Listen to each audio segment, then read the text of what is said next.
Welcome to great home makers.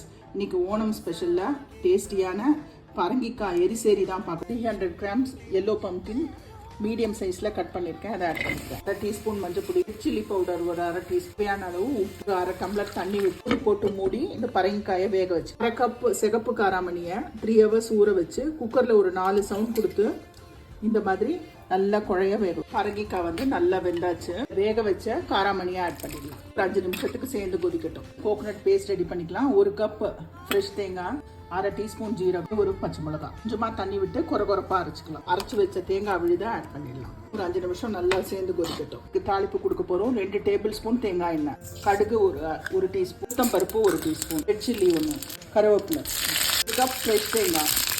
இதை வந்து நல்லா செவக்க வறுத்துக்கணும். தேங்காயை வந்து இந்த அளவுக்கு நல்லா செவக்க வறுத்துக்கணும். தாளிப்பை வந்து எரிசேரியில் போட்டுக்கணும். பரங்கிக்காய் எரிசேரி வந்து ரெடி.